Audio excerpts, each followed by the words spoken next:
For some weird reason my mother-in-law really wants to go into our bedroom whenever she comes over.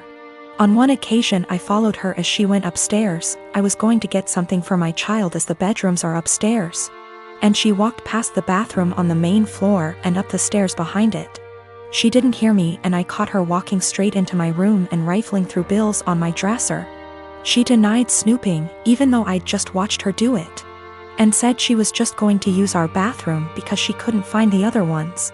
She walked right past the one on the main floor and another one in the upstairs hallway to go into our bedroom. Since that happened, I installed an exterior doorknob that requires a key on our bedroom door and one on the door to our office / spare bedroom. However, she's still always forgetting where the bathroom is and trying the bedroom and office door. This really ticks me off. My husband says that I just get annoyed at this because everything she does drives me crazy, and since we've put locks on the rooms we don't want her in, there isn't really a problem anymore. Well, over the holidays we had my in-laws over for dinner, and before they came I was searching for the bedroom keys. We hadn't used them in a while since we only lock the doors when mother-in-law comes over. My husband told me we didn't need to lock the doors since she wouldn't try to get into the rooms, and I insisted that she would because she loves to snoop.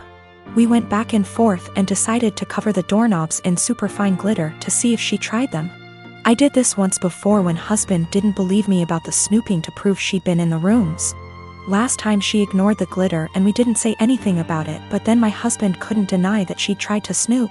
So this time I covered the knobs in glitter and for the office went a touch further and rigged a little folder of glitter over the door to the office before the in-laws came over.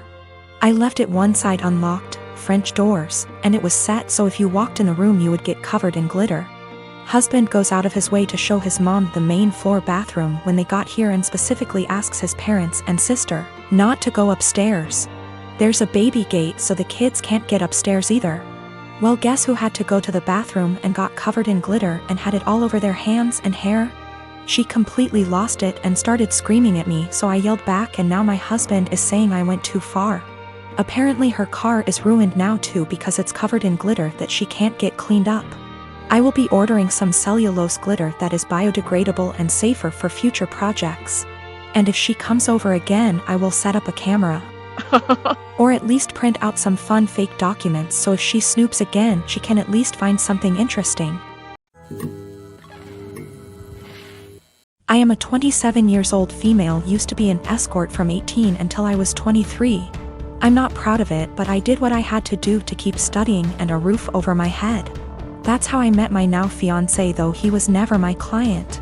We began to date when I was 25 and 3 or 4 months after that his brother-in-law exposed me.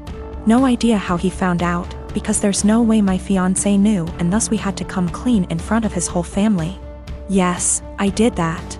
Yes, he knows. Yes, he doesn't care. It was 2 years ago. At that time, we got over it. After that there was a span of 3 to 4 months in where my mother-in-law and some of my fiancé's aunts and cousin police their husband when I was around. It was really weird tbh because this dudes were like 40 to 60 years old and I wasn't that desperate. So my fiancé shut their bullshit hard, and even when his family still gives me the side eye from time to time, we thought it was behind us. He proposed last year and 5 months ago we found out that I was pregnant. We were really happy about it and we told his family as soon as we knew. His sisters and young brother were happy for us. But his mom took me aside and begged me to be honest with her and asked if this was really my fiancé's child. I was taken aback, but I just rolled my eyes and said yes. She gave me some shitty speech about how she only wanted to make sure, and that she was happy to be a grandmother. Well, last weekend we were at his parents' with his family and some of his friends, and we were talking about the name. How he might look, small talk. We will love him regardless, but there's always some, oh, I hope he gets your nose. MMH, I like your eyes. I hope he gets them. Comments. And my father-in-law said that he and his children have a birthmark in the inner tight and that even his grandchildren, one of my SIL's kids, got them, so our baby might too. And then he said, but how can we know from who he got it? It may as well be from me, my boy, or my brothers. And he and his brothers began to laugh. My fiancé got mad, and before he could say anything I said, I don't get it, and my father-in-law was, yeah, because it runs in the family, and I said again, I don't get it. Why would he get it from you? And he began to get nervous and said, because you know, it's just a joke OP, and I said, but I don't get it, and you all laughed. Explain.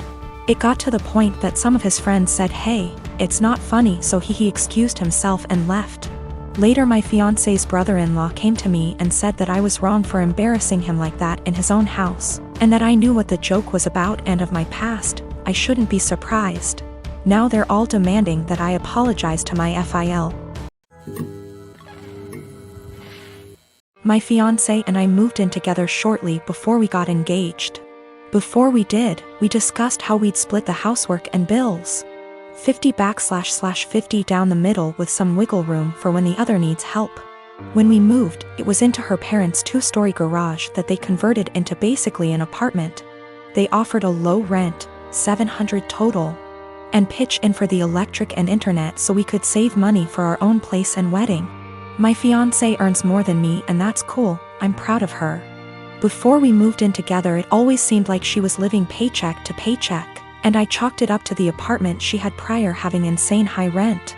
She stuck to the 50//50 arrangement at first concerning bills, but she missed often, and I had to remind her about it. Post-engagement, she's back to living paycheck to paycheck, either missing or very late with her part of the rent monthly. The 2 utilities we pay, groceries, late with her car payment. Her parents have talked to me multiple times about rent, and I've covered her missing portion to get us caught up. And then try talking to her. It always turns into her saying we should just move if her parents are going to hound us. I told her we're lucky it's her parents, because anywhere else would have kicked our asses out. On top of that, I pay my own bills, do about 65% housework, arrange and pay for most of our dates and vacations. Gifts for her, pay most towards our pets. I've suggested a financial coach, but what kicks me is whenever we're around others. She boasts about being the breadwinner since she earns more. Goes on about the stresses of being the main source of income, all the hours she has to work to pay all our bills. I was letting it slide until few days ago we were at a get-together. She and her sister started up again about her being the breadwinner. Her sister said something to the effect of her ex-boyfriend had a hard time being with someone who earned more, and my fiancé went, "Good thing OP doesn't mind me bringing home the pay." I told her just because she earns more doesn't make her the breadwinner when she blows it all on herself and I'm paying most the bills. She's embarrassed now and keeps saying I made her look bad and got her in trouble with her parents, because they want to see what she spends her money on each month, but I don't think I did anything wrong. Last night I was ready to just postpone the engagement. As of this morning, after a lot of talking and things coming to light, we are broken up. She insisted we could afford her purchases based off our total incomes. Her parents were under the impression she was also paying off my student loans, my car, my phone, and paying for our vacations.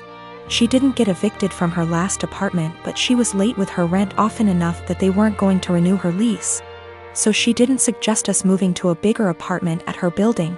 Biggest nope, I'm out. The monthly take-home amount she told me was what she earned before wage garnishment kicked in addition to mass debt. She's been doing some online stuff to make up for the money she loses due to that. I got the ring back. I am 20 years old. I moved out on my 18th birthday and never looked back. I mostly moved out due to how strict my parents were. When I say strict, I don't mean something like home by 10 p.m. I mean, I wasn't allowed to have friends older than me, even by a few months. I wasn't allowed any guy friends. If I had a project to work on at school and got partnered with a guy, my mom would tell my teachers to make me do it alone. I was only allowed on my phone if someone, mom or dad, was there to monitor what I was doing. Weekdays my bedtime was 9 p.m. and weekends 9:30 p.m.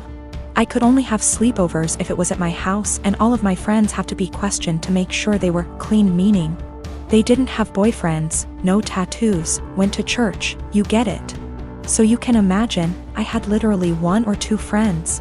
By 18, I didn't have any plans, I just packed my stuff and left.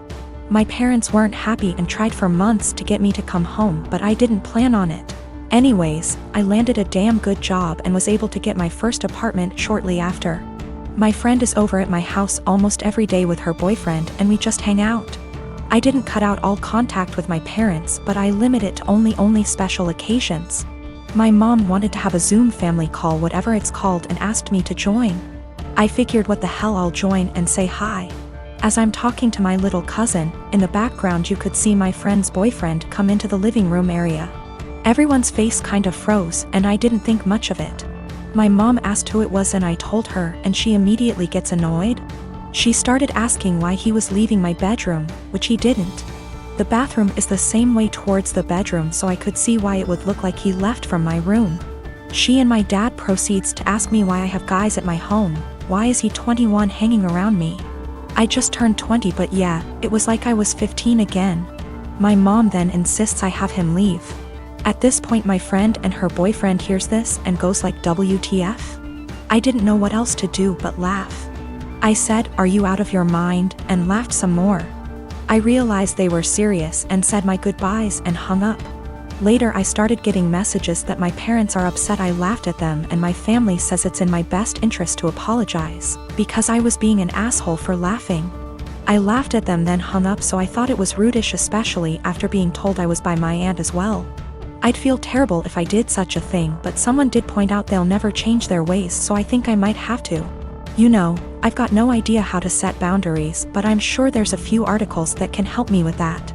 I found out from my little cousin that my mom has been asking where I live, so now I'm kind of scared for that. Though not many know my address, if she asks the right people she might find out. I hope not.